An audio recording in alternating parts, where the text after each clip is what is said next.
Lenape in three clans, the Wolf Clan and the mountain-speaking Munsee dialect, the Turtle Clan along the rivers speaking Unami, and the Turkey Clan by the Big Water speaking Unalachigo. Within the first 100 years of foreign contact, 80% of Lenape had already died from violent conflict and disease. In spite of the famous peace treaty between William Penn and the Lenape chief Tamenend at Shakamakson, Europeans forced the Lenape westward and northward to Oklahoma, Wisconsin, Ontario, and where many of the descendants live today, named after a British general, Thomas West, Lord de la Warr, now pronounced Delaware. But some Lenape never left, hiding in plain sight as keepers of the land.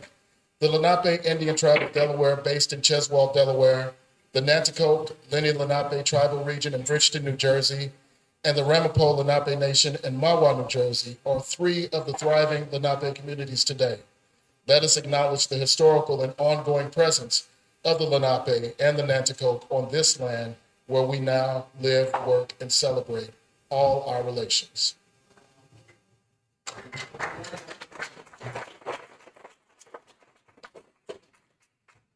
We should read that. We should memorize it, but we should read it every time. For every program, still, I think it's no more relevant than on a day like today where we're talking about the history of placemaking, creating, preserving, and protecting, in this case, righteous Black space. But we can't talk about that space without thinking about where we're standing. My name is Ivan Henderson. I'm executive director here at Delaware Historical Society. And for much of the past year, I was the director for Mitchell Center for African American Heritage here at the Historical Society. So on behalf of our board and all of our staff here at DHS and the Mitchell Center, we want to welcome you. I want to give special thanks to everybody on staff in all departments, but especially our buildings and ground folks, our advancement and communications people, education and inspiration, administrative team, and of course, Kobe Baker, our programming and outreach coordinator at the Mitchell Center for African American Heritage, for making this program happen. The Jane and Littleton Mitchell Center for African American Heritage functions in part as a two-way lens at the Delaware Historical Society. Often, it is a portal through which the communities we wish to serve peer into the sites, resources, and experiences that comprise this institution. At the same time, the Mitchell Center helps determine the new ways that this institution can see out into and hope to serve those same communities. Visit dehistory.org for more information about all the resources and learning experiences available here, including the next event from the Mitchell Center, Press on Peter, a creative presentation for all ages occurring this Friday, 6 to 8 p.m., right here in the Copeland Room. But tonight, we thank you for joining us for Incorporating Faith, celebrating the enduring legacies of Black placemaking. This public dialogue features the current leaders of historic Black institutions established in the late 18th and early 19th centuries by trailblazing Delawareans. Richard Allen, born in Delaware, and Peter Spencer, who moved to Delaware as a teen, were trailblazers who led their communities in establishing places where African Americans could congregate and practice faith with agency. The establishment of Mother Bethel African Methodist Episcopal Church in Philadelphia and Mother African Union Church in Wilmington afforded African Americans freedom from the limitations and control exerted by the governing bodies and practices of contemporary white majority Episcopalian and Methodist denominations.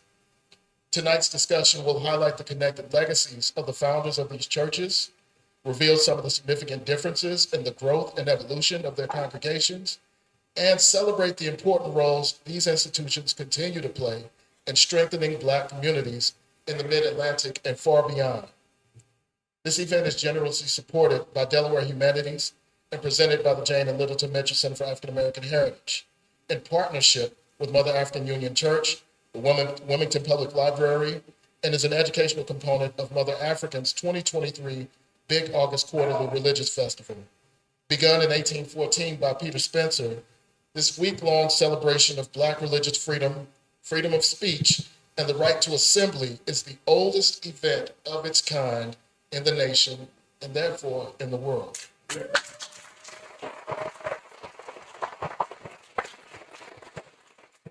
Now I will introduce our moderator and our discussants. Dr. Jean Nutter is Professor Emerita from Bloomfield College.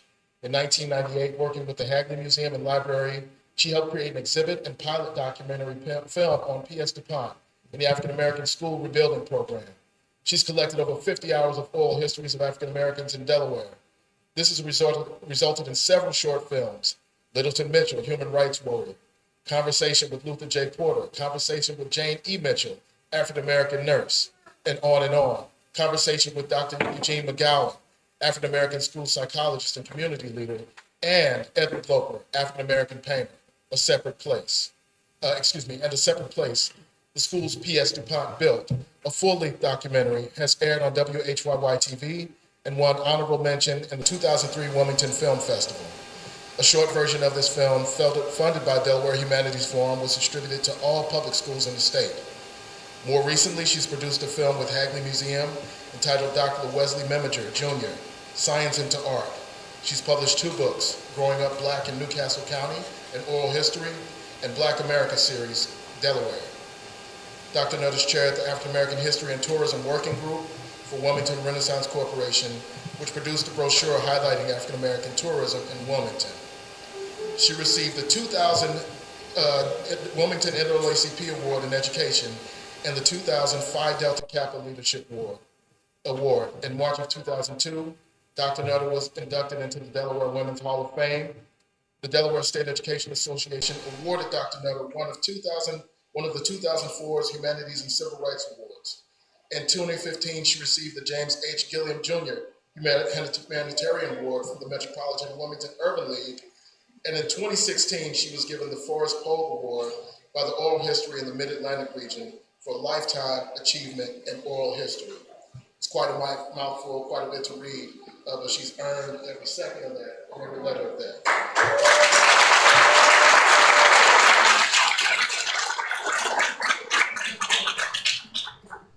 So I think I can say my friend, Reverend Dr. Mark Kelly Tyler, who does the same barber as I do, serves as the 52nd senior pastor of Mother Bethel African Methodist Episcopal Church in Philadelphia, Pennsylvania. An ordained itinerant elder in the African Methodist Episcopal Church, Reverend Dr. Tyler is a graduate of Clark Atlanta University, Payne Theological Seminary, and the University of Dayton, where he earned his PhD in educational leadership. Since 1994, Dr. Tyler has been in full-time ministry in the African Methodist Episcopal Church. Mother Bethel, the first congregation founded by Bishop Richard Allen, has been a spiritual, social, and community force since the late 1700s. Mother Bethel also has the honor of serving as the final resting place of church founder Bishop Allen, Sarah Allen, and Bishop Morris Brown. It is an international destination for AME pilgrims and tourists alike. Dr. Tyler is a Philadelphia-based radio host and documentary filmmaker who's active in the world of theological education, currently serving as adjunct faculty of Payne Theological Seminary and a fully affiliated member at the Methodist Theological Seminary in Ohio. His ministries also led him into the work of activism and organizing for social justice. Mother Bethel is one of the founding congregations of Power, Philadelphians organized to witness, empower, and rebuild, the region's largest faith-based organizing effort. His work with Power centers on criminal justice reform, ending mass incarceration, and police accountability.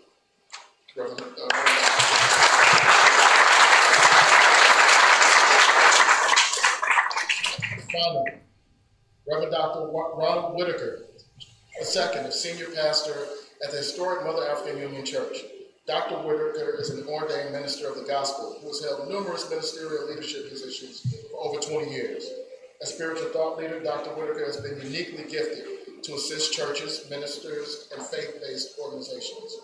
As a critical scholar and practitioner, Dr. Whitaker is the culturally responsive assistant professor of education at Cabrini University, an appointed Shover Fellow in Improvement Inquiry at Duquesne University, an adjunct professor in the Human Services Department at Lancaster Bible College and Seminary, and a Board of Trustees member at Tacony Academy Charter School.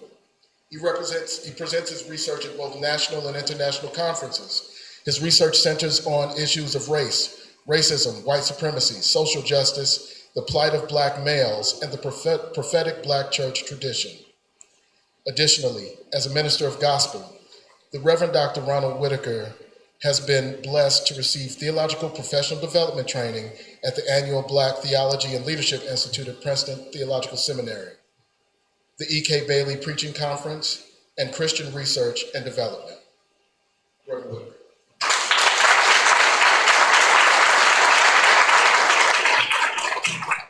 All I can tell you is that it gets hot up here. If you have questions, and I hope you will, or comments, anything to share, we'll take them at the end of the program. Kobe Baker will come around and be able to take your questions. We ask you to write them on note cards, which we can give to you with golf pencils. We can also provide to you. But before I ask Reverend Tyler to come up, as I was thinking about this program, quickly, a couple of years ago, a relatively young college student talked to me about code flexing. Has anybody ever heard of that? That's where nowadays a lot of young African-American folks fully embody every aspect of their culture, even when they're in non-Black spaces. So I grew up hearing about code switching, that we change our voice and we change our words. But this young lady said that's over, Ivan. We're code flexing now. And so I want to take it back a little farther. If we get to code flexing from code switching, the only way we get to code switching, which is what I grew up with, is by code cracking and code breaking. So we're here today to talk about folks who establish places for Black people using the rules and the systems of those who would otherwise oppress them to make something permanent that still protects and builds communities today. So with that, I'll ask our speakers to come up and give their opening remarks.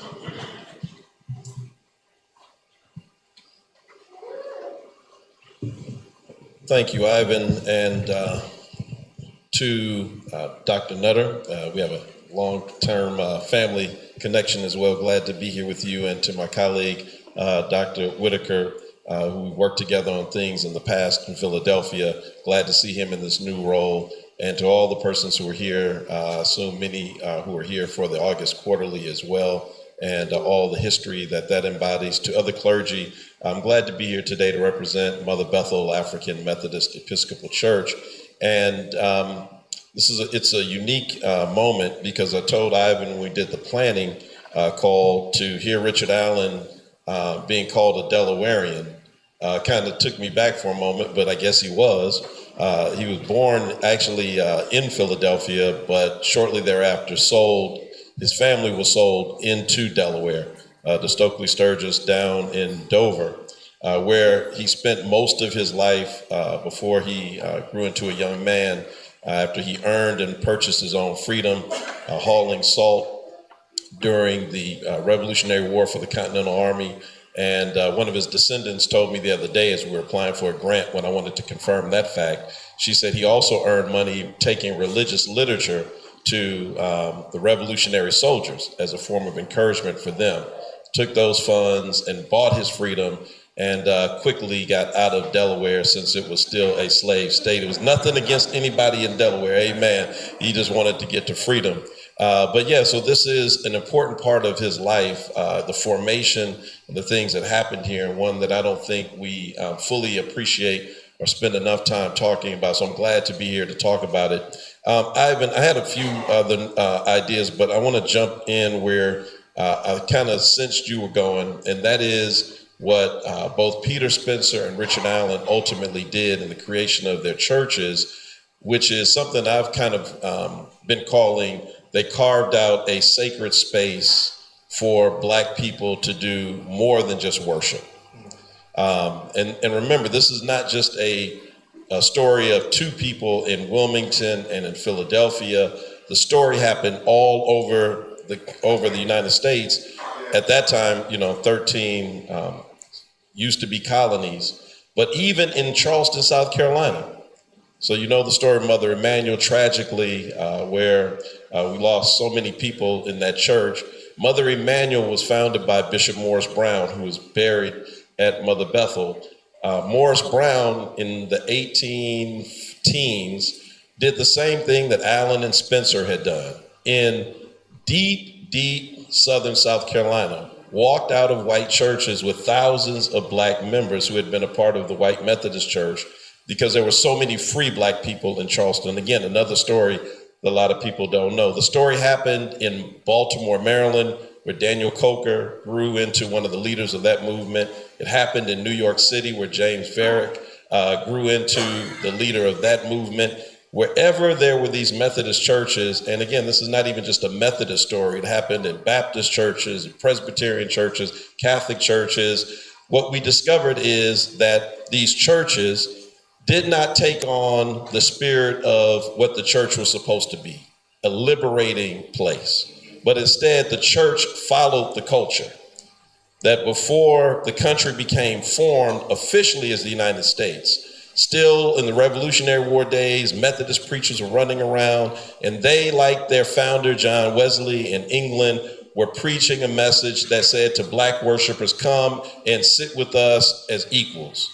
And when the country was founded, what was the ultimate deal that was cut to make these 13 colonies become a nation? Slavery. 1787, Richard Allen was preaching at St. George's Church as an equal. And by the end of that year, the country had adopted the Constitution and cut a deal on black folk. And shortly thereafter, segregated pews entered into worship spaces. Somebody asked me once, a white guy said, oh, African Methodists, so why do you all want to be separate from everybody? I said, well, I'm gonna give you this history book. You go read it, you come back and answer the question for me. Because black people have never wanted to be separate. We've wanted to be equal. And in the absence of that, we have determined, especially people like Spencer and Allen, who had come out of slavery, that to have gone through all of that, the last thing you're gonna do is subject yourself to it again willingly in worship. And so as Richard Allen said, they left to worship under their own vine and fig tree. And in doing so, simply to create a place of worship, they unintentionally created something much bigger. They created a sacred space. As I said, they carved out a space where they were able to do more than just worship, as important as worship was, but they also created a place where black folk, during the time of slavery, where in many places in the country it was illegal for blacks to gather more than 10 people without a white person in their presence, to gather in a church building and to organize, to boycott, to resist, to educate, to pool funds and resources together, and to do so much more. And so today, a part of the legacy of the black church is when people say, look like y'all do everything, it's because that's what we inherited. The church had to do everything. It had to be all those things. And so we inherited it. And so, again, we're going to talk about so much more of that, but I'm just excited to be here today to celebrate these two men and to talk about them in a way that we probably have not talked about them enough, and their enduring legacy of carving out sacred spaces where even to this day, when we have governors who say we should not teach black history, where we have former presidents who encourage white supremacists, and when we have people who storm the Capitol because a black man and a Jewish man get elected to the Senate in Georgia, we obviously still need that sacred space. Thank you.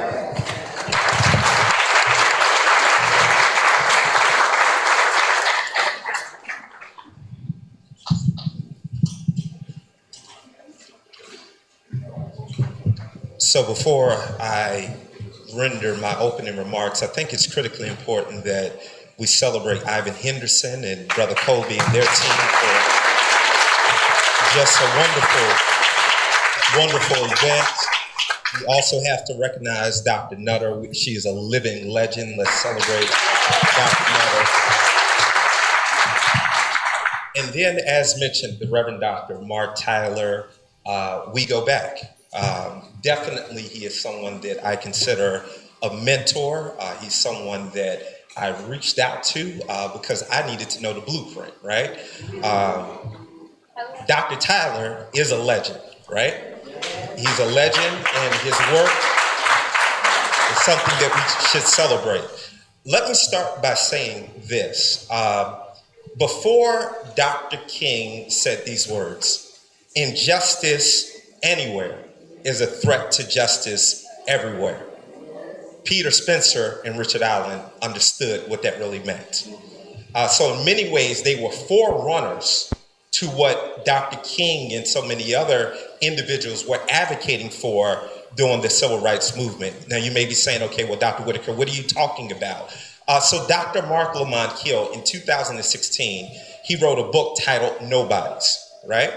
And the book is on the backdrop of Mike Brown being murdered in Ferguson, Missouri. So if anyone remembers that hot August Saturday, Mike Brown is killed and he's laying in the middle of the street. Some of us probably remember because the image was being tweeted out. It was on Facebook for about 6 hours. This young man is in the middle of the street, head down, blood oozing down the street into the pavement. And a few days later, one of the young ladies who was protesting, she said, they just killed him as if he was a nobody, as if he didn't have a community or parents that loved him. And essentially, when we think about the life and legacy of Peter Spencer and Richard Allen, this is what they were fighting up against. They were saying there's something wrong if African Americans have to be treated as nobodies in God's house. We gotta worship upstairs. We can't take communion. If we go in certain rooms, they have to sanitize the rooms and they want to beat us. Something is wrong with that. So they had the courage to say that, you know what, justice costs. Didn't Bishop Amos say that yesterday? It may cost me friends. It may cost me the applause of some of our white colleagues. It may cost me some social networks, even within our own communities, that may think that you're doing too much. Y'all know that exists, right? Yes. Let me make it plain. We do realize that when I talk about white supremacy, I'm not necessarily talking about white people. Right. I'm talking about a philosophy that can also resonate in black and brown bodies. And sometimes it operates better in black and brown bodies. Can I tag Tyree Nichols into the conversation? And you understand what I'm talking about, right? So when we think about the courage to say we have to do something about this. But then here's something else that I appreciate. And this is what Dr. Tyler was raising. He also realized that the true salvation message is just not preaching going up to yonder. If we're talking about salvation, we're also talking about how we're making life better for individuals on this side.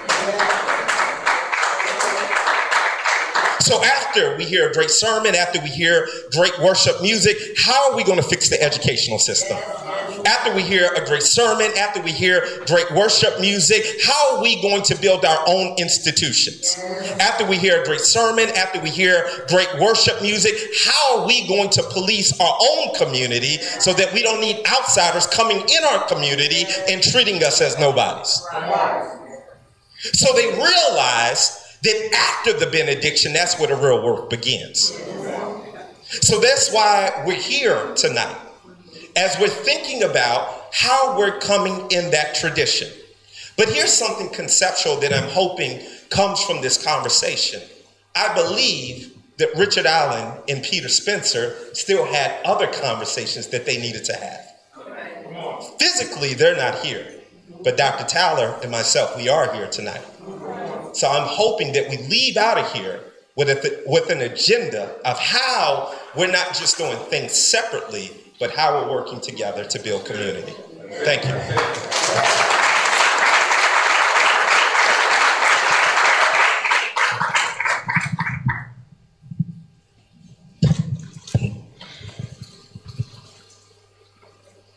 Thank you.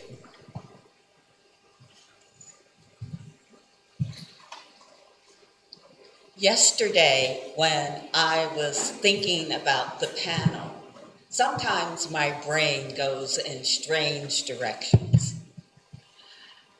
And I thought about what Richard Allen and Peter Spencer did in terms of African American religion, the change that they made. And then I thought about Toussaint Louverture and Jean-Jacques Dessalines in Haiti and liberating Haiti. And I said, are Toussaint Louverture and Dessalines similar? Can I compare Richard Allen and Peter Spencer and what they did as revolutionary in terms of African American religion? The impact that they made is as similar as what Toussaint Louverture and Jean-Jacques Dessalines were doing in liberating Haiti. And it's interesting that they were doing it around the same time. So I want us to think, because I think many times we're saying, oh, Richard Allen and Peter Spencer, they sort of started these churches. But I don't think we put it in the context of a major religious revolution. And so I want us to start thinking it in those terms, okay? And the conversation in that context. So I want us to put it in, I want us just to think about that. And now my first question, and I wanted to thank both Dr. Tyler and Dr. Whitaker for their remarks. And I want to pick up on what Dr. Whitaker just said in terms of the church being more than just a religious body. But I want to start with Richard Allen and Peter Spencer and what they did outside of the church. They were also entrepreneurs. We don't talk about that. And so I would like for the conversation to start off about Richard Allen and Peter Spencer and what they did as men outside and the work that they did. I don't know who would like to start. Dr. Tyler, would you like to start?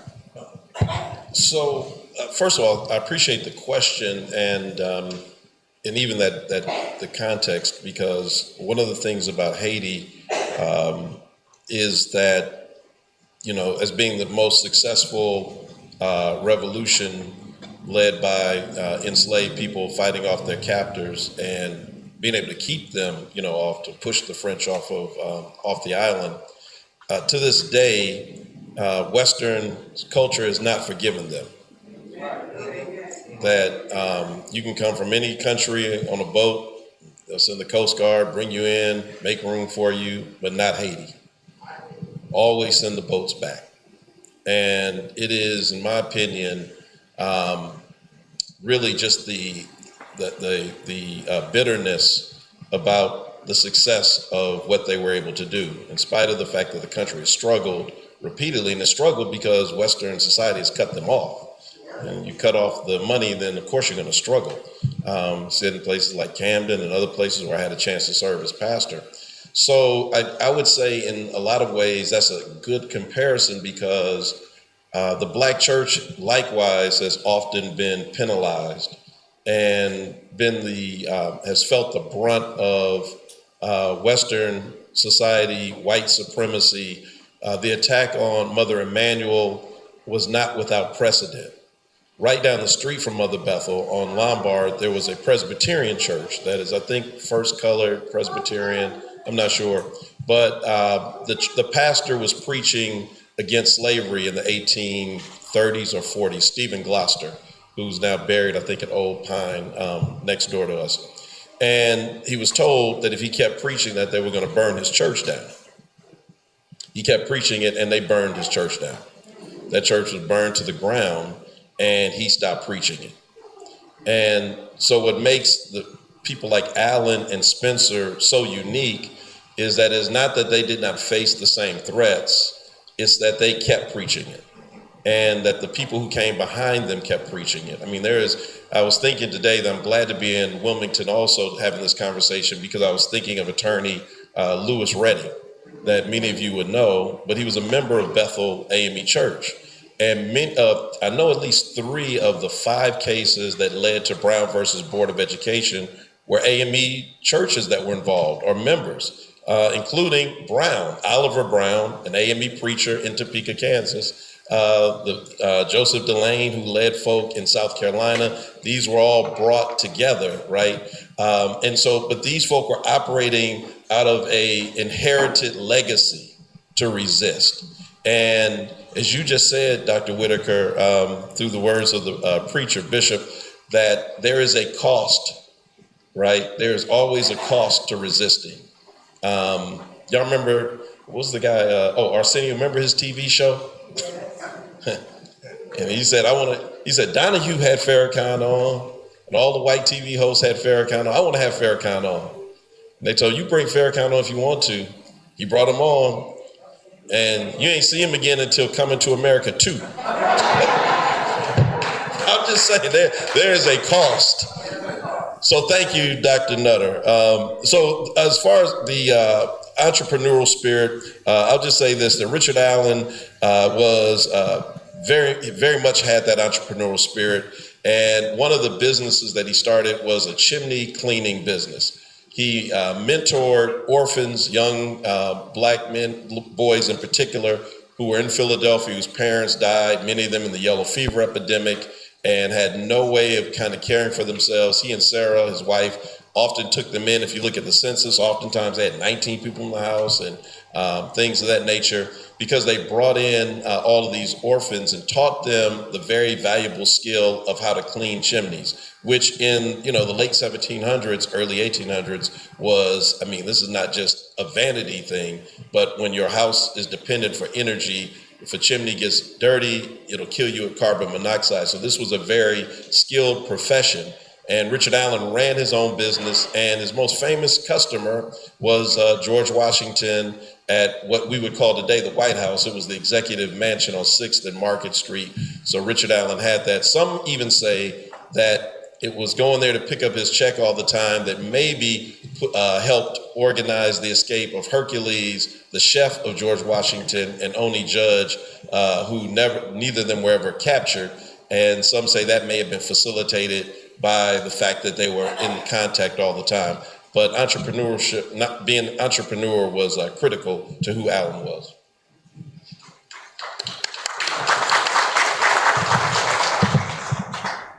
So I'm going to answer the question by shouting out Bishop Amos, who preached a phenomenal word yesterday.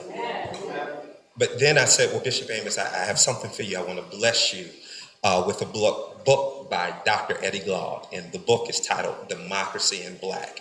So I gave him a signed copy of the book from Dr. Eddie Glaude, and I said, if you don't get to read the entire book, you have to read chapter 2. You have to read chapter 2 because if you really understand the argument that Dr. Glaude is making in chapter 2, then it's going to help us to understand the fight that we're currently in. So in chapter 2, Dr. Eddie Glaude, he introduces a term called the value gap, right? I would really argue it's a theory.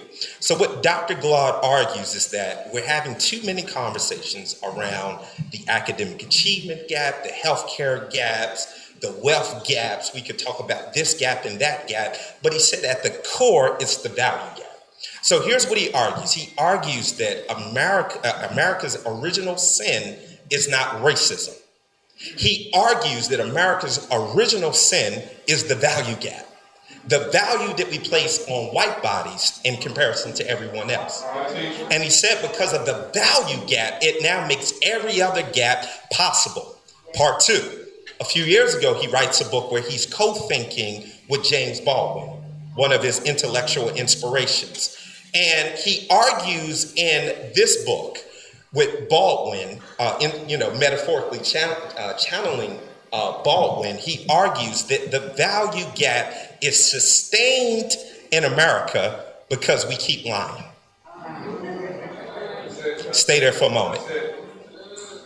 So when I'm working with my doctoral students and I'm chairing their dissertations, I say, well, this is great work, but you're all over the place and you're very ambiguous. I say you have to name it so that we could properly frame it. All right. If you're talking about racism, then name racism. Don't talk about everything else DEI. Name racism so that we can properly frame it, meaning what is our theoretical framework and what is our methodologies. So why am I starting there? Because when we think about entrepreneurship and that legacy also with Richard Allen and Peter Spencer, they were courageous enough to name it.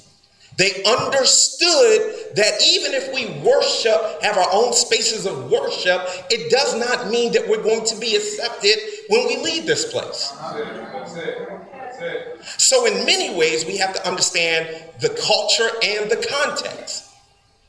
Need we forget that W.E.B. Du Bois, one of our greatest intellectual scholars, he wasn't accepted at the University of Pennsylvania. They didn't accept him as a professor. So Allen and Spencer understood FUBU, for us, by us. If we're going to make it happen, it starts with us. If our kids are going to get educated, we need our own educational system. If we're going to build black wealth, we need to bring our money together. If we're going to fight this racist criminal justice system, we need some of us to be lawyers. They understood that we have to do for ourselves. But here's something else that I really appreciate about that entrepreneurial spirit, and it's something I'm struggling with right now. And I'm not struggling with what I think people are trying to say, but I also don't want us to get into the mindset that it's a subset. So what am I struggling with? It's the hashtag Black Excellence. And if we're not careful, we'll think that that is a mini category of excellence. What I'm arguing is that Allen and Spencer realized that excellence is black. Y'all missed what I just said. You cannot talk about excellence without talking about the contributions of some of our forefathers and our foremothers that understood we have to do for ourselves. They understood in the face of racism, in the face of white supremacy, in the face of violence, we still have to keep pressing on. We still have to keep on going on, because once we leave the spaces, folk are not going to treat you the same as they're going to treat someone else. So I think it's a call for those of us that are here in this present. When we think about the end of Spike Lee's great movie, School Days, and how it ends goes like this: wake up. Wake up. When are we going to wake up? When are we going to stop believing the lie that a politician is going to change our situation? When are we going to wake up and stop handing over our students to teachers that don't really value them, and to school systems that don't value them? When are we going to wake up into thinking that, you know what, just because you may have a certain car or live in a certain neighborhood or have a certain name brand items that you're going to be accepted? When are we going to wake up? So I believe that it's a clarion call for those of us to say, I gave you the baton, now what are you going to do with it? That's it. Now, you took me to a place, a topic that I wanted to get to, but not necessarily in this order. But I want to talk about it because you mentioned education. Correct. And I want to talk about the role Peter Spencer and Richard Allen played in terms of education of African Americans. Do you want to start talking about what Peter Spencer did in terms of education and the church? Yeah, definitely. And I thank you so much. And I'm sorry if I messed up your... No, that's okay. let the spirit flow, right? Yes. I think what Peter Spencer understood, and let me answer your question specifically first, right? That yes, when the union churches were started, it was an educational component, a schooling component. But I also think at the core, what he also understood is that there's a difference between education and schooling, right? That sometimes we can go 12 years, 16 years, 20 years through a school system but it does not mean that you are fully educated. So at the core, I believe that he understood that the true educational experience for our students, for our brothers and sisters, we're responsible for that. We're responsible for that. And when we think about the tradition of the Black church, historically and even present day, these are the messages that we're giving, right? When we're teaching our young ladies and our young men about certain things that, guess what, certain school districts, certain predominantly white institutions may not teach them, right? When we're, amen.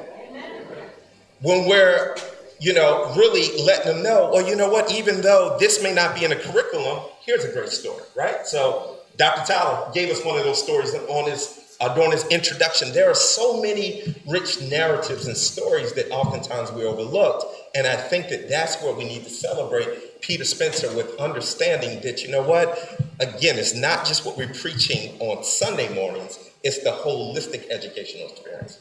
But I just found it very interesting is that with each church, there was a school attached. Mm-hmm. And this was a time when Blacks were not being educated. Mm-hmm. And so that was significant. But I also want to ask Dr. Tyler, because the AME church went further than just schooling. And I just want to talk about Richard Allen's attitude toward education and how the AME church developed its sort of educational program. Sure. So I'm actually a graduate of Payne Theological Seminary, which is the AME Church's first seminary, which started as Union Seminary in 1844.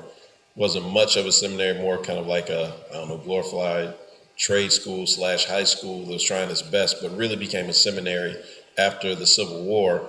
But if you go back, the earliest minutes that I've been able to find in our annual conferences always had a resolution included that called for the education of clergy, and that there was this early desire for clergy to be educated so that they could then in turn help lead the congregation into being educated. So Daniel Payne, who really, he's, if I say like Richard Allen is kind of like the Apostle Peter, like upon this rock, just doing the best you can with a ragtag group of people, just trying to make this thing survive to the next generation.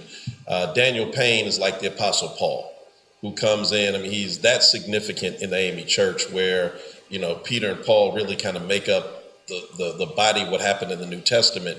So Daniel Payne is an educator, first and foremost. Became an AME bishop, but he was one of those Charleston Black folk who in the 1820s was self-taught, taught himself Latin, taught himself Greek, taught himself Hebrew, wrote his own maps, travel around and come back and draw a map. Just incredible person. But Daniel Payne was forced out of the South in kind of the first great migration of Black people after the slave revolt by Nat Turner. Those in Virginia, the effect of Nat Turner's revolt, just sent a chill over the South. So South Carolina, that was kind of cool with Black folk and just kind of chill. And but after that, they were like, nah, we tightened it up on everybody. So Payne and others left. He came to Philadelphia, became an AME, and really kind of walked into a receptive group because Richard Allen had already been doing everything he could to utilize our churches for educating people, but it was nothing really formal. And so Daniel Payne comes in, and within just a few short years of joining the AME church, by the General Conference in 1844, they had changed the entire rules to say that all AME clergy must know how to read, write, and have a basic course of education.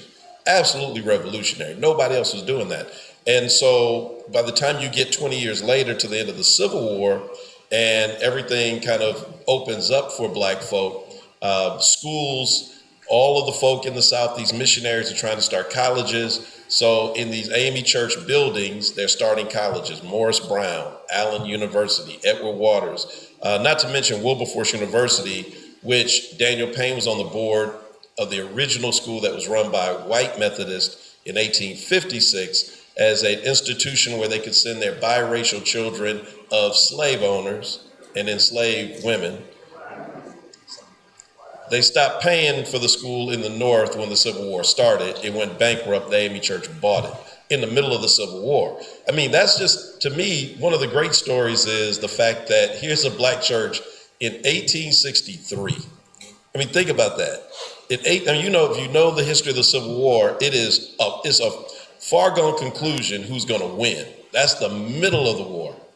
And the AME Church buys for $10,000 a college. Like a liberal arts school at that, not a training school like Tuskegee, to send children off to learn.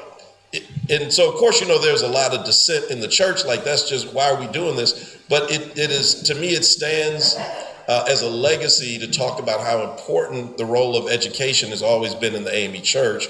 And that's, people mortgage their houses to keep these schools open. I mean, we've been so happy that Morris Brown received its accreditation back. It is now open again in the AU Center and receiving students, because it has always been a real central part of us. I think the difference is that we didn't do the same tack, which is that from what I heard with the Spencer churches, where each congregation had a school, for us the focus was more on higher ed and sending money and resources there. But I think in both cases they really speak to our understanding that, as Daniel Payne would say, that education is the great elevator of any race. And I mean, and so that you gotta have it if you want to raise the next generation.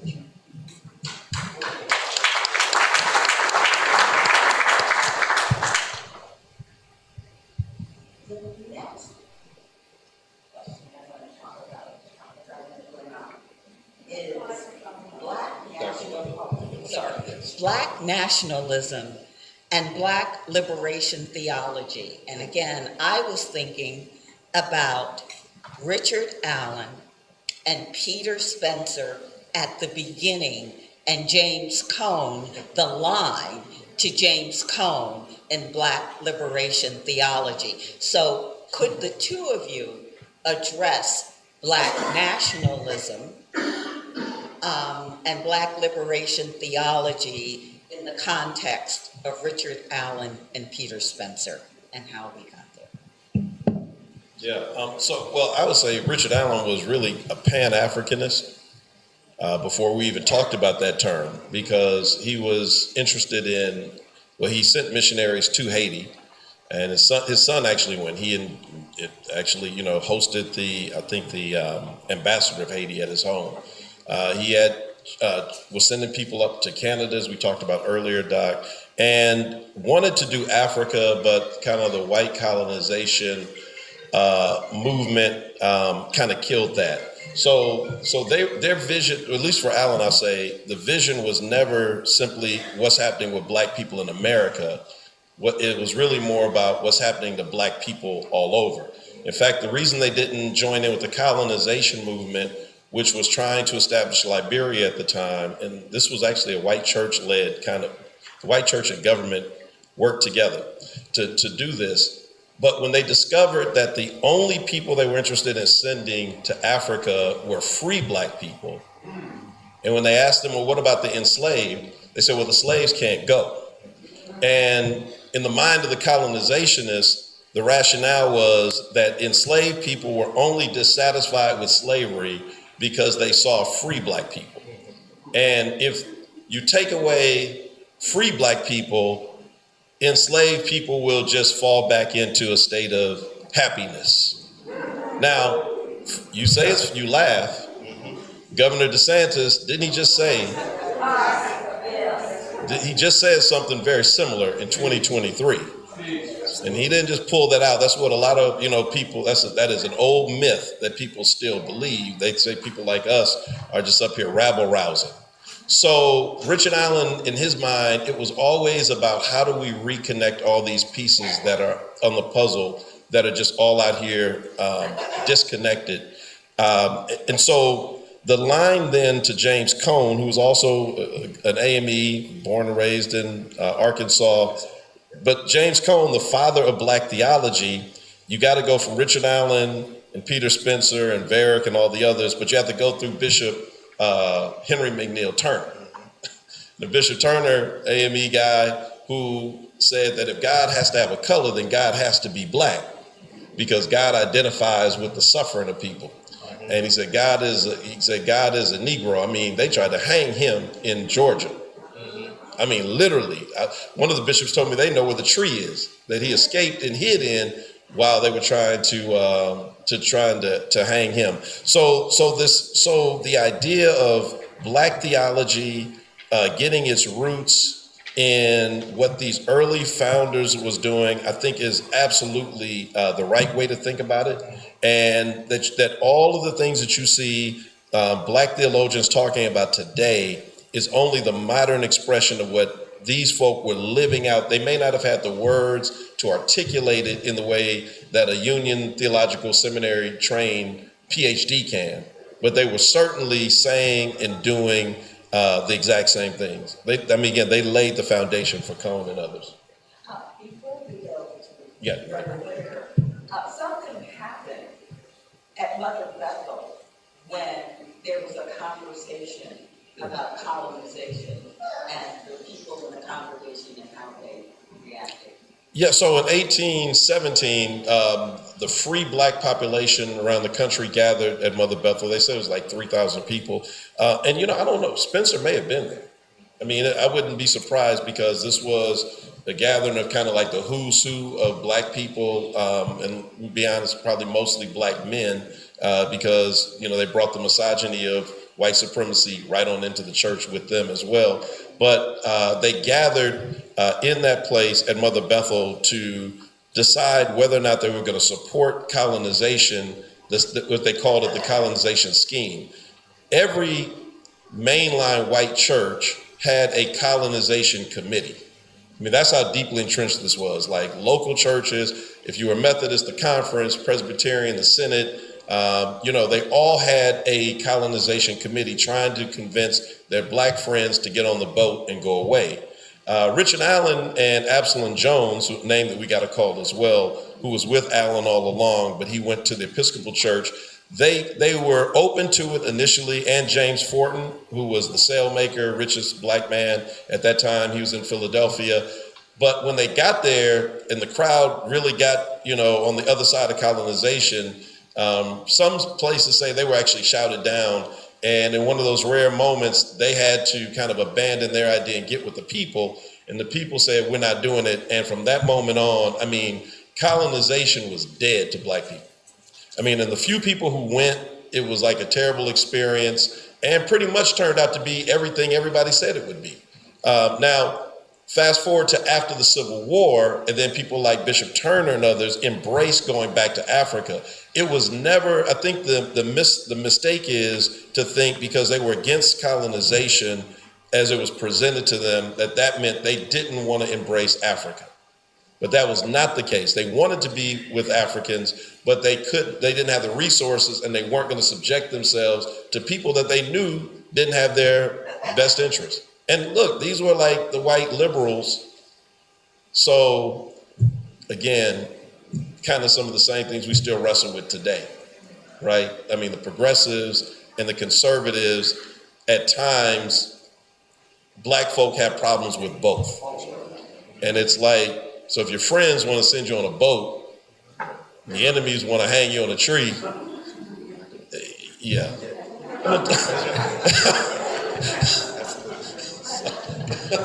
Definitely. So I'm looking out. I'll make my comments. Yeah, fix that for me. No, you're good. I didn't mean to take a step. No, I'm just looking at the time. I know we have some questions from the audience, but definitely want to shout out Reverend Dr. Lawrence Livingston in the house. Definitely.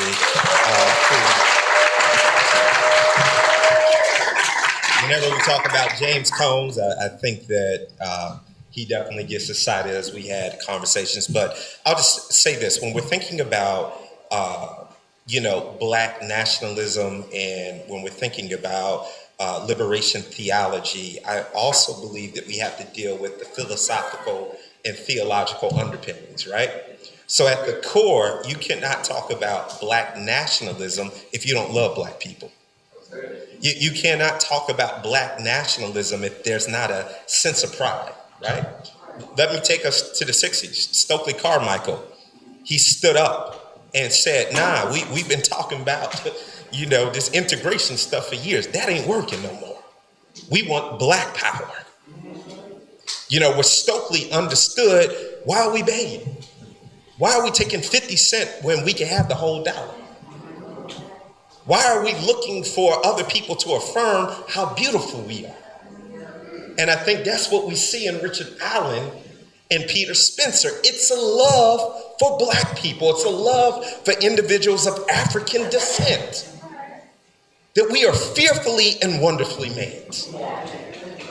That we are gifted. And because of that, how about this? If we could build their house, we can build our own communities. We have the skills in our own community.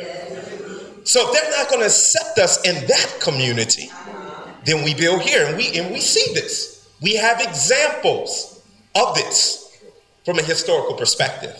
I don't want to digress too much, but if you're not familiar with Dr. Carolyn Anderson's work, a distinguished professor at Emory University, Dr. Anderson talks about this theory of a white rage. What Dr. Anderson argues is not black presence that upsets white folk.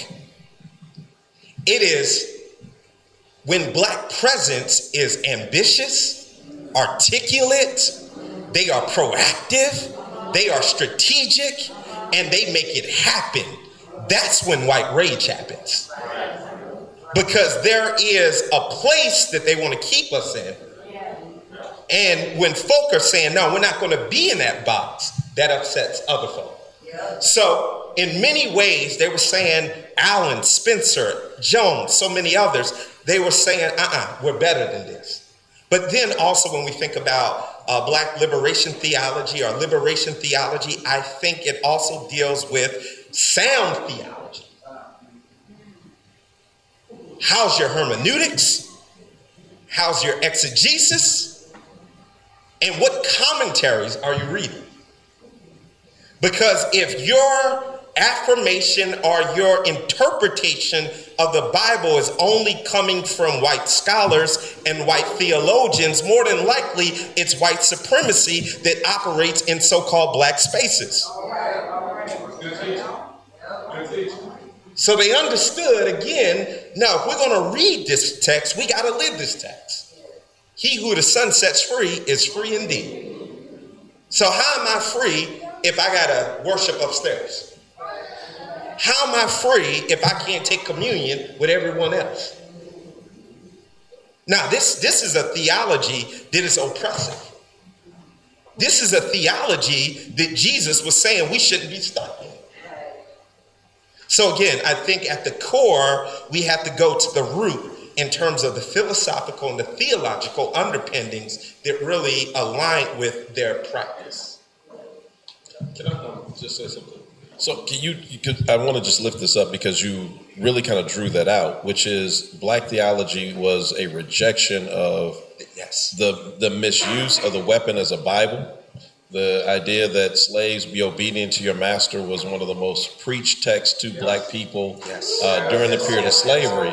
And so Richard Allen and Peter Spencer and the rest, without the benefit of seminaries, black theology just didn't start because they were saying we affirm black people and blackness, but it was because they were reading the Bible. And so, so the Moses narrative of, it's always interesting if you have like Jewish friends who, they are always amazed at our interpretation of that narrative was because we lived it, right?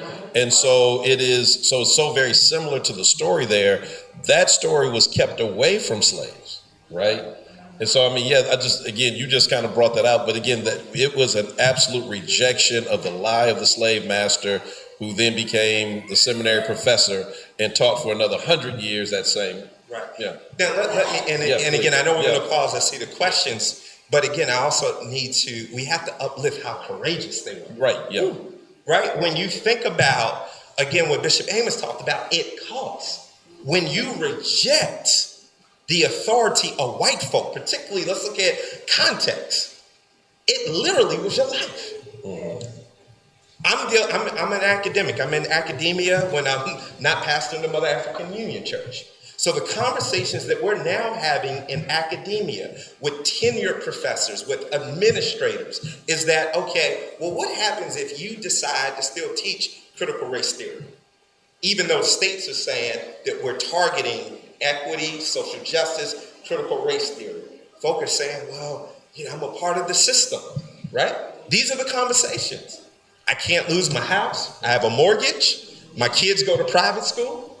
I drive a certain car. I'm in a certain community. I'm in certain organizations. I can't lose that status. This is where we are today. Diversity officers in any industry. Some of our teachers that are in K-12 systems. Dr. Jarvis Gittin, he wrote a book titled Fugitive Pedagogy. And he talked, I don't want to digress, but just read the book, right? But the point is that it literally could cost you your life as a school teacher. He did a historical narrative if you gave a counter narrative to white supremacy in schools. So when we think about even Black nationalism and Black liberation theology, it was a lot of courage to say we're walking away. It was a lot of courage to say, we're not taking your crumbs anymore. Yeah. That's good. All right. One more question. We can't leave without Oh, I'm sorry. We can't leave without talking about August Quarterly and Peter Spencer and the significance of August Quarterly.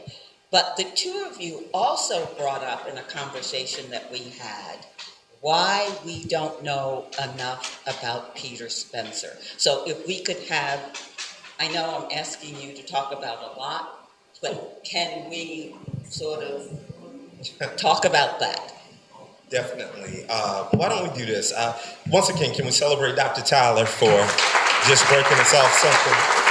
So I would love for you to start. Obviously I'm in a lot of the individuals here. They are Delawareans, are part of the Mother African Union Church, but I would love to hear your perspective as someone who's down the street from us and coming in the tradition of Richard Allen in terms of, your thoughts around the August Quarterly and the significance. So I'll leave the August Quarterly to you, if that's all right. Yeah, I'll talk a little bit more to the other question about Peter Spencer being, so well known regionally, and Richard Allen being known on a different kind of scale, so globally, nationally, whatever. And I'm not on the radio anymore as of the last couple of months, but I was on WURD for a while, twice. And Word Radio, if you don't listen to it, is a great station in Philadelphia. You should tune in. You can get it online now, WURD.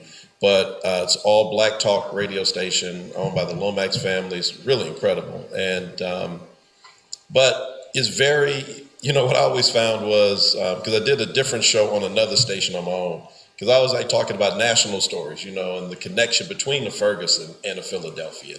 And so, but at Word, I was always dragged back into local stuff. And because the callers would be like, I want to hear about all that, Joe Biden, talk about Councilman Jones or whatever. So it was and I finally embraced it and understood that there is a very important role that places like Word, play in communities. That it is local by design, not by accident. And for a lot of the folk, you can't get your full story on Fox 29 or on NBC 10. You get a snippet, and half the time it's wrong, right?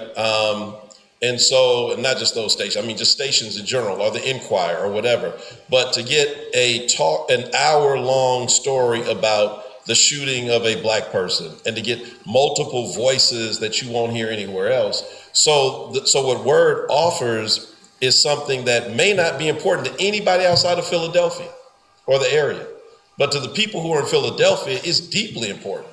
And I mean, and it doesn't just skim the surface, it goes deep. And so you got this host talking about it from 7 to 10, they go off, and then here's Andrea Lawful Sanders, and she comes on and she talks about it from her perspective with other guests. And so for a full day, you got coverage of something that may have gotten a 30-second voiceover on the big news stations. But both are important, right? And so I think what happened is, just for whatever reason, I mean, history is what it is. Richard Allen ended up going in a different direction. The AME Church went in a different direction. AME Zion went in a different direction. The CME, the UAME, Absalom Jones, there were all these various branches in different places, but no one group can do everything at all. And so sometimes you're like, what do they say? I can't think of the expression, but it's like when you're very wide, but not that deep. You know what I mean? So you cover a whole lot of ground. And then other places stay, and I think that's the difference between the Spencer churches and the Allen churches. Because, I mean, in Georgia, for example, when Bishop Turner, after the Civil War, was down there organizing AME churches, he just said, well, I need preachers, so can you preach? And someone said, no. Say, can you sing? No. Can you read? No. Can you pray? Yes. I ordain you in the name of the AME church. Go start a church. I mean, now how effective were those churches? I don't really know, but I'm just saying. But those places, some of them grew great, others just kind of, withered on the vine. And so maybe that's a part of what accounts for the difference. Yeah, definitely. And thank you for your analysis. Let me say this. I guess it was about 3 years ago where you were featured on Dr. Gates' documentary on the Black church. How many of us saw the documentary, right? And many of you, a few days later, you were texting me or emailing me and saying, that documentary is wrong. They featured Dr. Tyler and they talked about Richard Allen, but what about, Peter Spencer is incorrect, right? So there was a lot of discourse behind the scenes and also on social media, like, okay, this is not the full story, right? And I think what you're suggesting is that no one can monopolize the full story, right? I think if we want to critique, because even our heroes and our leaders are not without critique, right? We can still critique. I think one of the things that some theologians and, well, particularly not theologians, but scholars that have studied Peter Spencer, Baldwin, and Mitchell, here's what they would critique. They said, even though he was a visionary, even though he was a trailblazer, perhaps he lacked in those strategic and infrastructure skills, right? In terms of developing the full infrastructure of the union churches. And what we see is when he passes away, there's a lot of division, there's a lot of drama, right? Can I ask you a question? Yeah. So when he died, was there a successor bishop in place? So I would tag others. We're probably talking, particularly I'm pointing at Dr. Livingston, but what we know through the literature is that there was a lot of people jockeying for position, and we see splits, right? And we're still dealing with that split today. Bishop Morris Brown was Allen's junior bishop, Right. installed already, who didn't do anything, but when Allen died, it passed directly to. I never thought about that. Yeah, no, definitely. So Wow. Baldwin, he highlighted this. Mitchell highlighted. I mean, they celebrated Peter Spencer as a trailblazer, a visionary.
instead of coming together.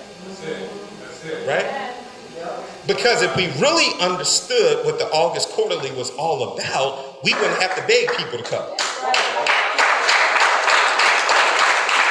If we really understood what the August Quarterly was all about, we wouldn't have to, try to figure out how we're going to make budget, right? Because this is part of not just giving it to politicians and to organizations, but every church they're putting money aside because they want to support the August Quarterly.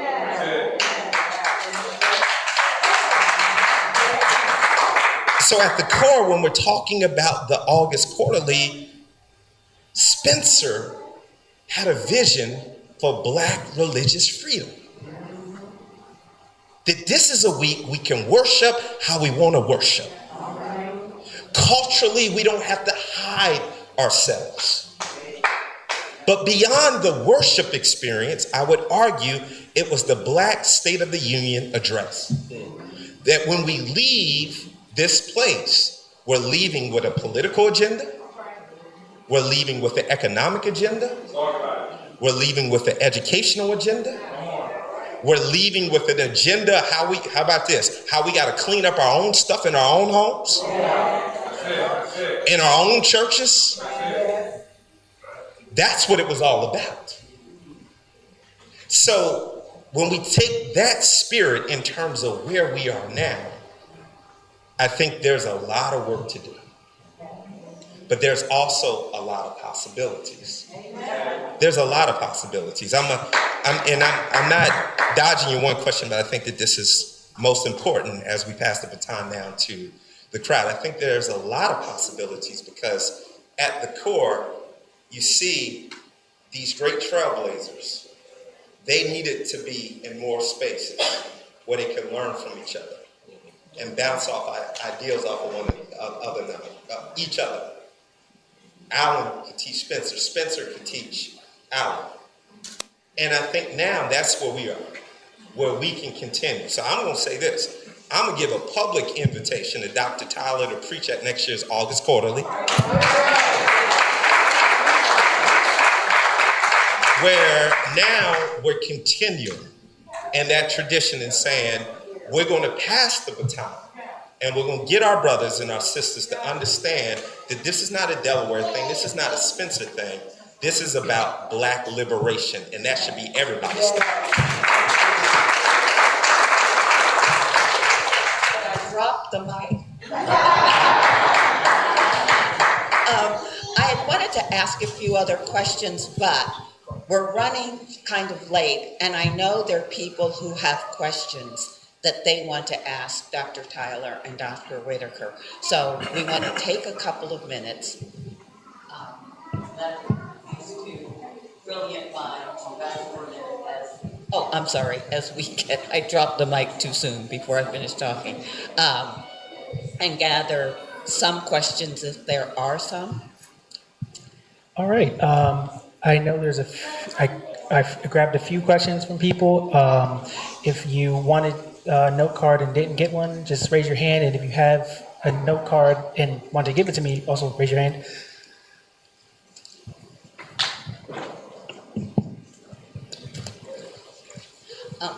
And there's a light reception after we do this over.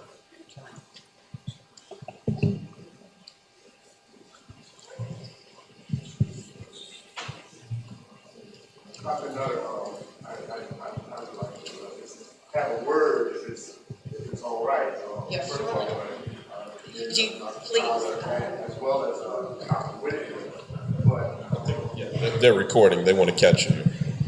I wanted to kind of, Dr. Nutter, respond to your question from my years of, studying Spencer and looking at the Black church and that kind of thing, the prophetic Black church. Gabriel Wilmore wrote in Black Religion and Black Radicalism that when the Black church was created, it really created a new religion. And one of the things I think that Dr. Whitaker said earlier, I think it was Dr. Whitaker, probably the theme of that new religion, of course, is Jesus Christ, but also the theme is for us, by us. And that was the new religion. And I think Spencer, as well as Spencer and Allen, created this new black understanding of protest in the name of the Lord Jesus Christ, called the Black Church. And so what they started was this prophetic institution that we call the Black Church. And the Black Church was always about being radical, that protest that Dr. Whitaker and Dr. Tyler have been talking about, always talking about doing for Black people in white spaces, always doing that. Now, we really don't see the Black Church being the white church in blackface until the 20th century, okay, and television. And so what Spencer, and I'm trying to answer your question, Dr. Arnetta. So what we lost sight of, and what I hope Dr. Whitaker and his quarterly committee, and now Dr. Tyler, who's going to be preaching next year, will do is bring it back to an understanding that Spencer and Allen had, that we created this new thing. And no disrespect intended, not the AME Church or the African Union Church or Baptist Church, but the Black Church. And so we lost sight of that. And we went off into being these separate silos. And so now, and we even have a silo that, like I said before, is like the white church in blackface, trying our very best to be like, when we're really a different religion, based on faith in the Lord Jesus Christ, but different because it's for us, by us. And just one analogy, and then I'm gonna sit down. When we think about what's happening in Hawaii right now with the fires, now we saw all the things that the fire did, the blaze, and only after the fire began to die out did they start asking the question, how did this thing start? And so that's the answer to how this fire called the Black Church started. Spencer and Allen.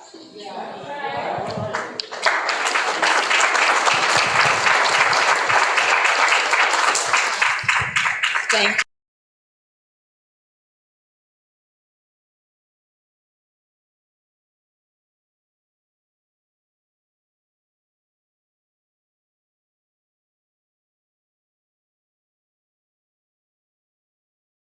Spencer churches versus Allen churches, education versus schooling. Okay. Can I ask you a question on that? Yeah, go ahead. So the question I have is, so Spencer's church was started in a slave state. What did that, I mean, do you think that to the question, and again, these are questions I hadn't considered before this discussion, so I'm appreciative of it. The freedom that we had, so our churches, if you go down Lancaster Pike, Route 30, AME churches, along the main line, Lancaster, Reading, Harrisburg, I mean, all those places popping up because you're free, Right. Even though you're dealing with white supremacy, you can go where you want. The Spencer preachers couldn't do that. Do you think that had something to do with any of this? Yes, I do. I think that, and I appreciate you for even giving the geographical backdrop. I also think that, I'm just going to make it plain. A lot of those preachers were stretched. Well, sure. Yeah, extremely stretched. So if you cannot give your all to developing infrastructure and growth and processes, I think that it then lends itself to what happens when you have an influential, trailblazing leader that is no longer with you. It's just like what happens at any church. A new pastor comes in, pastor drop dead, everybody now wants to be the boss.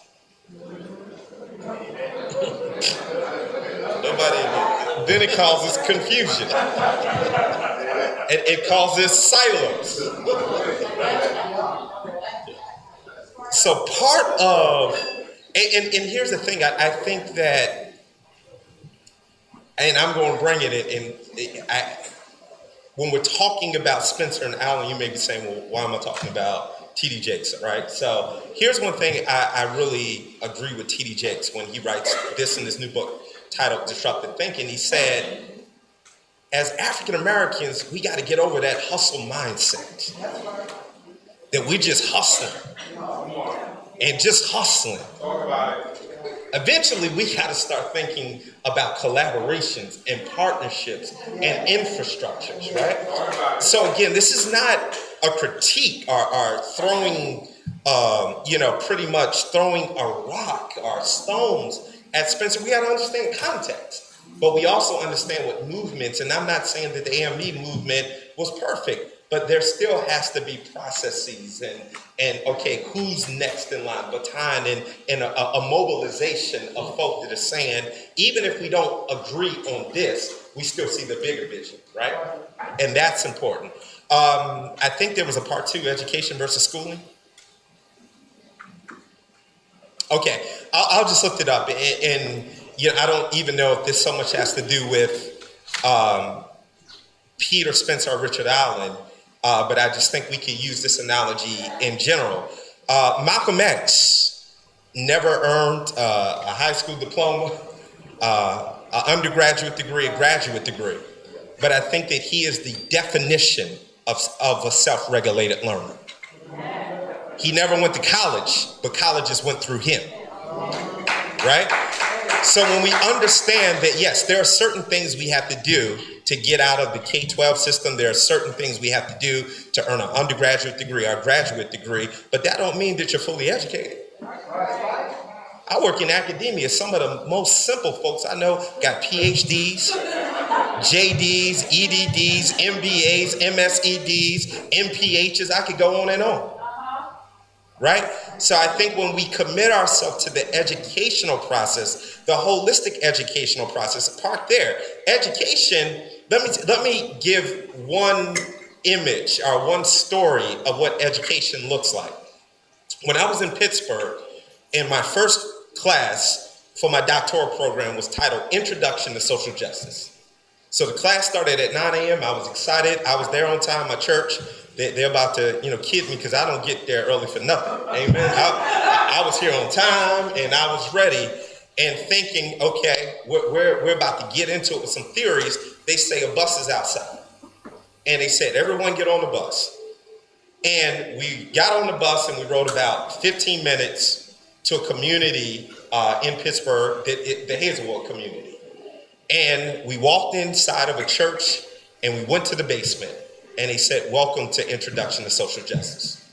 Your class is going to be here for the year, and the instructors are individuals that lived in the community. Because they were saying, if you don't talk about social justice, you got to be in a community with folk that are living social justice, folk that understands what injustice looks like. Humble yourself and learn with them, right? They're the professors. Now you assist them in terms of interventions to offer a counter narrative to what's going on in the Hazelwood community. To me, that's a case study on what education looks like in regards to schooling.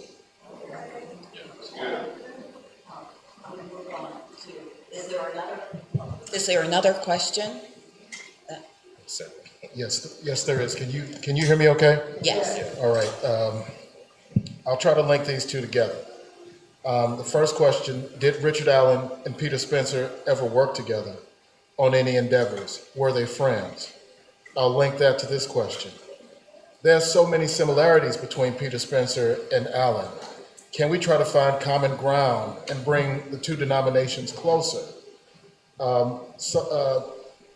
Forming similar districts, show more acceptance and the cooperation of these two disciplines. Yeah. So once again, did they know each other? Did they work together? And can we get closer? Well, they definitely knew each other. So in 1816, let me back up. So Richard Allen, if you ask AMEs, when was the AME Church founded, we'd say 1787. because that's when Allen and others walked out of St. George's Methodist Church and formed what became Mother Bethel. So then he bought land that we still worship on in 1791. First building was dedicated 1794. And from that point on, there were, churches, so Bethel, Baltimore, kind of formed in the same way about that same time and was coming alongside. There were churches in other places. So Richard Allen, like Spencer and everyone else who started these independent black churches, thought that that the relationship with the white Methodist Church would be one that wouldn't be as rocky as it turned out to be. So, for example, and I think I heard some of this about Spencer as well, so I'll just talk about Mother Bethel. So Richard Allen was ordained a deacon, which is our first level of ordination, but not an elder. So he couldn't give communion. He couldn't consecrate communion. He could give it out, but he couldn't consecrate it.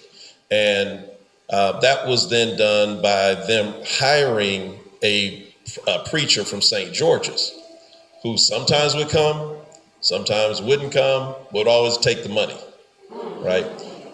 Also, the St. George's Church felt, because we carried the name Methodist, that it belonged to them. Sure. But Richard Allen bought the land with his own money, bought the blacksmith shop with his own money, and then in 1805, when they built the second building, built it with their own money. So the white Methodist Church put nothing in, but expected ownership. Now this is like, it's not a crazy concept, because that's how Methodism kind of works today. So if an AME church leaves and we take them to court, the court will side with us. And they say, but they didn't give us anything. Yeah, but you know what? You belong to them. You can leave, but you got to leave the building and the property. And that's what they were standing on. So in 1815, Allen takes them to court, and the Pennsylvania Supreme Court sides with Mother Bethel, that the St. George has been unfair, this is not a good arrangement, and sets them technically free. And the first thing he does is he reaches out to all the independent groups and says, let's get together in Philadelphia and form a solid independent church together. And that's what happened. So in April of 1816, delegates came from Maryland, from New Jersey, from Bucks County, and from Wilmington, and met at Allen's home, and they had what we call our first general conference. They voted for Daniel Coker to be bishop first, because Allen was out getting some more delegates. Allen kind of showed his side and came back and said, not today, and we're going to vote again. And so if you ever hear AME bishops introduced, they say the 100 and whatever elected and consecrated. So Allen was elected and then later consecrated. What's interesting is, from what we know, Spencer voted for Allen to be the first bishop, but Spencer chose not to be a part of this new AME church under Allen's leadership. That part I don't really fully understand. I've heard the AME side of it, but I'm sure that there's some folk in here who probably have a different side to it, but they definitely knew each other. Yeah, absolutely. I'll just say this. I'll tag on that. I think the beautiful part, all I want to say is yes and amen. They knew each other. But here's the thing. Even though Dr. Tyler and I were colleagues and friends, we're going to have some differences, right? They may be some theological differences, some professional practice difference in terms of, how we believe that the Holy Spirit is telling us to move. But I think that the richness of this conversation is, okay, look at the possibilities, right? We're in this space today. This is a possibility in terms of over 200 years later. Now we're looking at the frameworks, we're looking at the life and the legacies, and we're saying, okay, what can we do to work together, right? Beyond a preaching engagement, are there some things that we can do to work together? Is there a space within the big AME gatherings that there's a conversation such as this, right? So I think that there are so many opportunities now that everyone in this room that we can say, well, you know what? There needs to be a part 2. There needs to be a part 3 of families coming together. Yeah.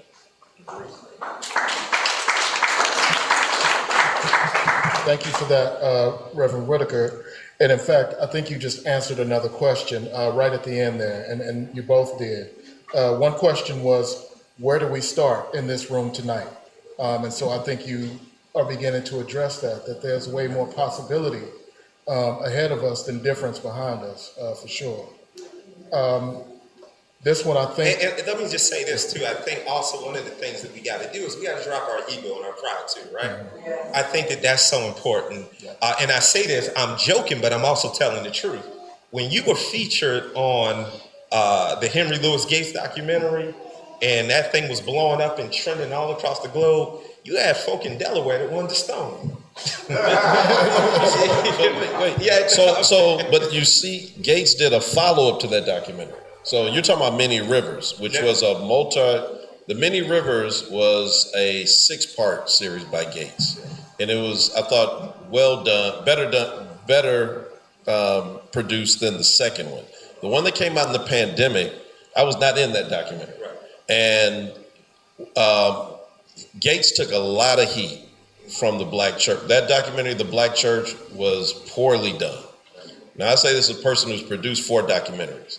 And I love Skip Gates, and I don't know why he rushed that project the way he did. It was the pandemic, but it was not. So you're talking about critique is fair, and I think he would know. I mean, he didn't even call out the CME church.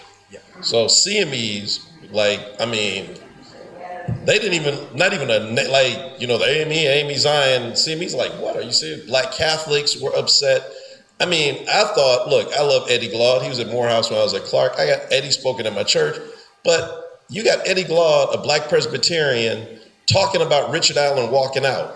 I'm like, dude, you had my footage from like 5 years ago, like a bunch of stuff you didn't even need to go record anything. Why would you get Eddie Glaude to come talk about the AME church?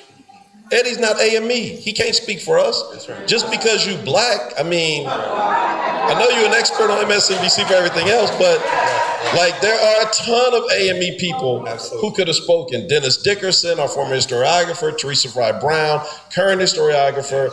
It was such an so I want you to know, y'all weren't the only ones who felt some kind of way. And it's the problem when you try to do a big story. That's right. And you don't have the kind of resources dedicated to it. So we all felt some kind of way. Yes. That might be Skip's last documentary on Black church. But I also want to say this. So I'm bringing it up just to say we got to assume goodwill, right? Yeah. That even in a filming, right, they may just take a soundbite of the holistic context that you gave, but they're taking that 30-second to 1-minute soundbite and they're putting it out there. And as if you're disrespecting, other legacies and other traditions. So the point is that we have to assume goodwill and get us all at the table. Everyone that is now fortunate enough to sit in the seats that we're sitting in to say, okay, how do we work together? And if you get called for a project, how do I make, I got trust that you're going to tell the story and vice versa. The full story, and then whatever they put out there that doesn't get out there, we know each other's heart, right? So I know we're running out of time, but I want to say this because it's very important. And so you all need to make your own documentary on Peter Spencer. I mean, you need to produce your own documentary on Peter Spencer. Now, so what you just said, Dr. Whitaker. So when we did the Richard Allen documentary, which you can find on YouTube. We produced that ourselves. We got money from the Lomax family. Dr. Walter Lomax gave me a check to do this documentary. Sam Katz was doing work on the history of Philadelphia. I was featured in a lot of his early work on kind of coming on to give color commentary, whatever, on Allen and others. So when we got ready to do it and I had the check, he wrote a treatment for it, which is kind of just like the, how you're going to cover it.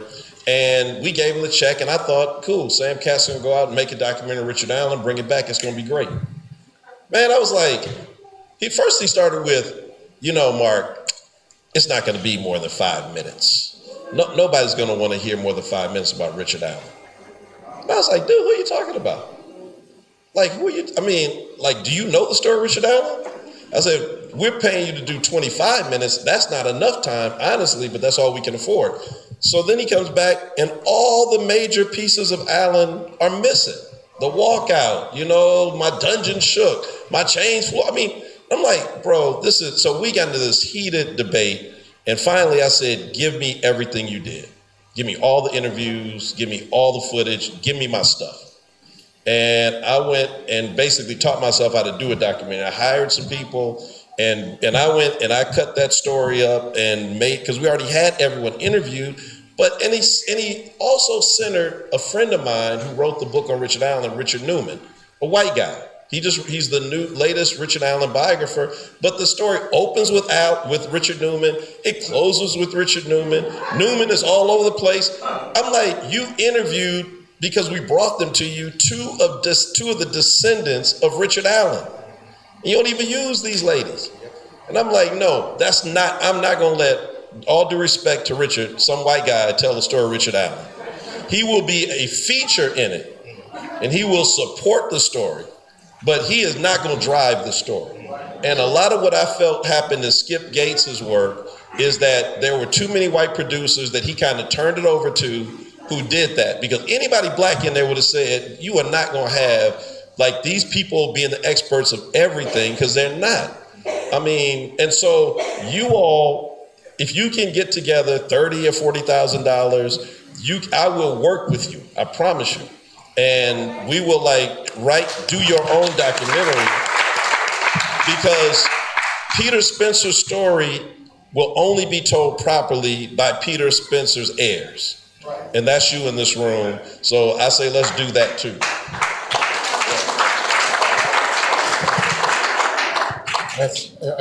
That's powerful. We have time for just a couple more questions, way more questions than we have time for. I assure you, Kobe and I will transcribe these and forward them to you for you all to consider answering a couple more when and if you have time. But two more. This is mostly to Reverend Whitaker, but feel free to respond, Reverend Tyler, Dr. Nutter. This is from Sandra Foreman, one of our online folks. How do you feel about Geno Jennings? hand grenade. Somebody dropped a hand grenade. Look, that's for Dr. Tyler. How do you feel about Geno Jennings?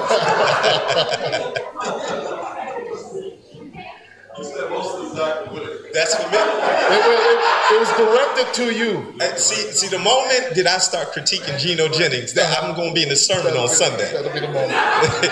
We already know it. So let me just say this again in the spirit of unity. Shout out to Geno Jennings, and again, we'll continue. Yeah. Right now, you're practicing what you just talked about.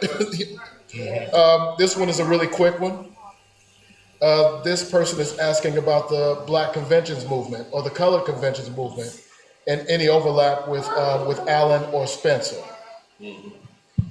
So the colored convention movement, the first one was held at Mother Bethel in, I think, 1830, right before Allen died in 1831. So one of the last big things that he pulled together. Again, not sure if Spencer was there. Again, I wouldn't be surprised, which is why I said, let's do the documentary.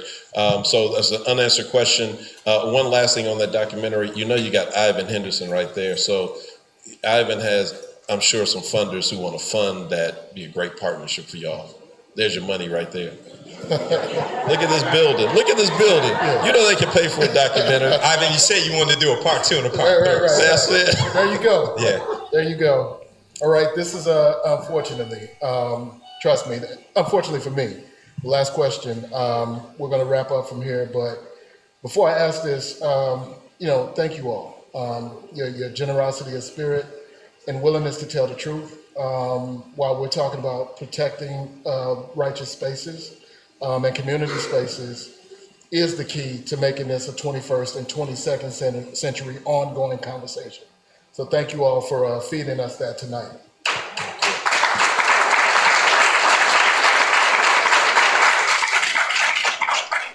And this goes to Dr. Nutter's been sending articles about some of these historic churches that are at risk for being closed and losing their buildings, and we're losing our spaces. How do we build within churches that are aging, stuck in tradition, and focused on the business of church to get back to a courageous and revolutionary approach as in raising the next generation?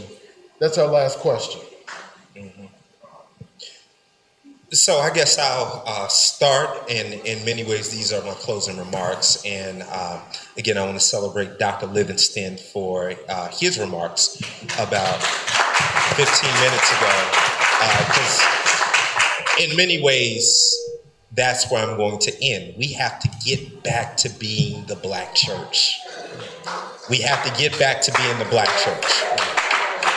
We have our own sound, we have our own cadence, we have our own ways of doing things that needs to be a community consciousness. Let me say this, right? So we're talking about Geno Jennings. I don't know if he's trolling, if he's online watching this, by the way, but let me just say this. Here's one thing that we can uplift that Geno Jennings tries to get across, right? On Sunday mornings, we don't need to be talking about how much money we have in our bank accounts. We don't need to be showcasing our attire. Right? It's not about sow your seed and God is going to meet your need. If you do this in 24 hours, you're going to get a new house, a new car, a new this, a new that. Right? At the end of the day, none of that gives you what you're really looking for. When we're talking about critical race theory, Dr. Derek Bell, father of critical race theory, here's what he would argue. He would argue those things are nothing more than symbols that keep us pacified. Right? The psychology with that is that, okay, you're never going to be fully white, but you think if you get the symbols, you'll get some acceptance.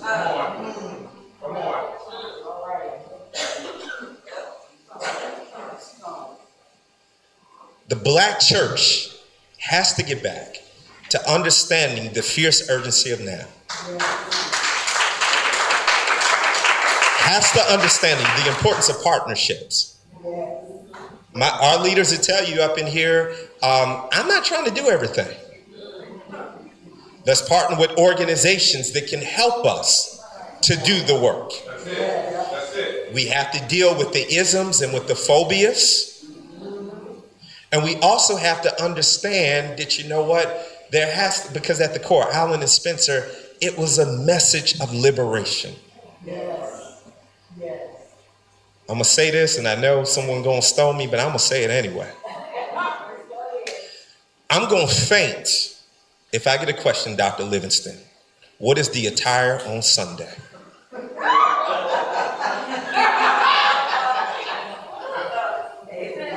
If that's what you're focusing on, amen.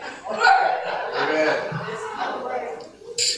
At a gathering that talks about Black religious freedom, and I want to put you in bondage because you don't have on pantyhose, and your dress is not a certain length, you've missed what it's all about. Now, am I trying to, I don't want someone to say youthful arrogance. It's not that. And I'm not also suggesting, so when I paint that picture, I don't want us to get the other narrative where we're pathologizing, as if people don't know what to wear and how to dress and to conduct themselves. I'm just not policing that. We got bigger problems in our communities.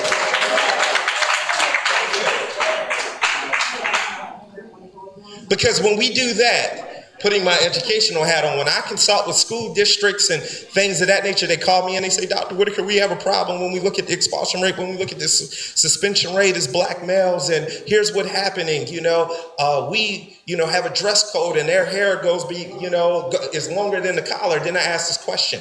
Here's the question I asked. Okay, so when was the policy drafted? In 1992. So it's 30 years later, and we're still focusing on a policy that was drafted in 1992 that's not speaking to this new reality. That's it. I hope everyone's catching what I'm saying. Let the church say amen. Well, we could go on for another 2 hours, but I want to thank Dr. Whitaker and Dr. Tyler for an engaging conversation.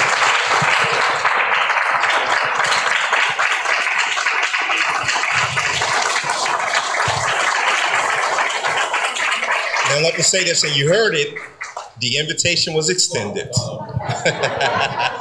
Can't do 2024 because Okay. our general conference was pushed back. It's the 21st to the 28th of August. Got you. But 25. 25, y'all heard that. 25 in the house. Thanks again. Thanks again for coming this evening, everyone. We have a light reception just next door in Old Town Hall. You want to keep talking, get something to drink, very short walk away.